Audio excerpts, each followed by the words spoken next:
नमस्कार। आज फिर एक नए टॉपिक के साथ हम उपस्थित हैं। तो आज का जो टॉपिक है हम एक एग्जाम्पल से आपके सामने स्टार्ट करते हैं। सपोज़ कीजिए आप स्कूल जाते हैं और आपके स्कूल में बताया गया है कि कोई भी बच्चा, आपका स्कूल 9 बजे से स्टार्ट होता है।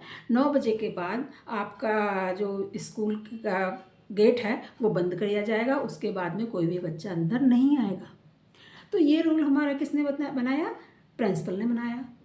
और सभी बच्चों ने क्या करते हैं, बच्चे 9 बजे से पहले पहले स्कूल में जाने के लिए कोशिश करते हैं, क्योंकि उन्हें मालूम होता है कि अगर हम नहीं जाएंगे टाइम से तो स्कूल क्लोज़ हो जाएगा। तो कोई सारे बच्चे, अप्रॉक्स सारे बच्चे ही आ जाते हैं। अगर क्यों आते हैं वो? क्योंकि उन्हें मालूम है कि उसके बाद गेट बंद हो जाएगा। अब ये किस लिए किया गया है? मान लो सपोज़ कीजिए कि आपको कोई ऐसा बाउंडेशन नहीं होगा कि आपका स्कूल 9 बजे स्टार्ट हो रहा है और 9 बजे तक आपको स्कूल में पहुंचना है। अगर आप 9 बजे तक स्कूल में जाएंगे, मान लीजिए आप कोई 9:30 आ रहा है, कोई 10:30 आ रहा है, कोई 11:30 आ रहा है, जो भी जिसका मर्जी आ रहा है, तो क्या होगा फिर? उससे डिस्टर्बेंस होगा और हमारे स्कूल की जो पढ़ाई है वो प्रॉपर नहीं हो पाएगी। तो इसीलिए ये एक नियम बनाया गया तो कि कोई भी बच्चा 9 बजे से पहले पहले स्कूल में आने की कोशिश करता है। तो क्या आपने सोचा है कि ये इस तरह से क्यों बनाया गया है और ये किसने डिसीज़न लिया?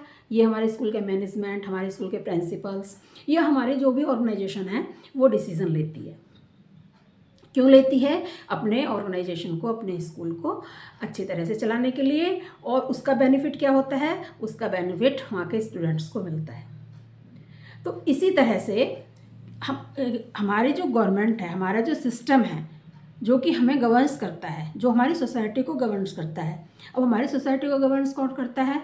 हमारी गवर्नमेंट करती है। तो गवर्नमेंट क्या होती है? जैसे कि मैंने आपको स्कूल का एग्जांपल देकर बताया था कि स्कूल में हमारी गवर्नमेंट कौन है? प्रिंसिपल या हमारा मैनेजमेंट एज ए गवर्नमेंट है। उन्होंने क्या किया? डिसीज़न लिया। तो इसी तरह से सोसाइटी में भी हमारे क्या लिए जाते हैं? डिसीज़न लिए जाते हैं हमारी सोसाइटी को ठीक तरह से चलाने के लिए, और उनको इम्प्लीमेंट किया जाता है और फिर उससे हमारी सोसाइटी ठीक से चलती है। तो हम इस प्रोसेस को क्या कहते हैं? हमें अपनी एक वेल मेंटेन सोसाइटी चाहिए, हैं? क्योंकि हम हमारे जीवन को, चाहे हमारा प्रोफेशनल है, चाहे हम घर में रह रहे हैं, चाहे हम सोसाइटी में रह रहे हैं, तो उसको वेल मेंटेन करने के लिए हमें लॉज की ज़रूरत होती है। तो इस प्रोसेस को हम क्या कहते हैं? The process of the taking decision, organization, the society's life and different set of rules and ensure that are followed is called the governance. उसको क्या बोलते हैं? गवर्नेंस बोलते हैं। अब इसको कौन करेगा? तो इसको करने के लिए ग्रुप ऑफ इंडिविजुअल्स और the system, group of the individual और the systems that makes the rules and insure, जो रूल्स बनाते हैं और उनको इंश्योर करते हैं, that are followed is called a government. उनको क्या कहते हैं? गवर्नमेंट कहते हैं। तो हमारी गवर्नमेंट क्या हुई? गवर्नमेंट का मतलब हुआ कि जो हमारे रूल्स बने उनको फॉलो कराना और उनको इंश्योर करना। तो ये क्या होता है? हमारा गवर्नमेंट कहलाती है। और जो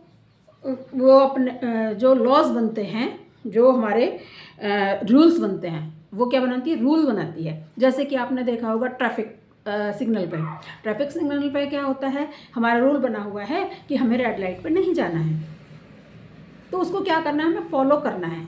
उससे क्या होगा? उससे हमारा एक्सीडेंट होने से बचता है। हमारा एक्सीडेंट होने बचता है तो हमारे पीपल को, हमारी जो जनता है उसको उससे फ़ायदा होता है, उसकी लाइफ का प्रोटेक्शन होता है। और उसको आपने देखा है कि उसको कौन फॉलो कराता है? उसको पुलिस वहाँ पे खड़े, ट्रैफिक पुलिस के जो बंदे होते हैं वो वहाँ पर खड़े रहते हैं और वो कहते हैं कि नहीं, आपने अगर इसको ट्रैफिक रेड लाइट को हम क्रॉस कर देते हैं तो आपको मालूम है क्या होता है, हमें पनिशमेंट भी मिलता है। तो वो पनिशमेंट हमारा किस लिए होता है कि हम उसको फॉलो करें। तो और ये ज़रूरी नहीं होता कि जो लॉ हैं वो एक तरह से ही बनते हैं या एक हमेशा एक से ही रहते हैं, वो बीच बीच में बदलते रहते हैं।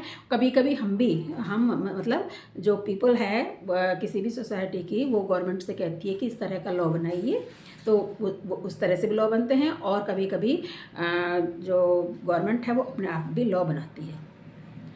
तो ये हमारे थोड़ा सा क्या था गवर्नमेंट के बारे में बताया कि गवर्नमेंट क्या होती है। तो मुझे उम्मीद है कि ये टॉपिक आपको आज अच्छा लगेगा और इससे आपको अच्छी तरह से नॉलेज मिलेगी।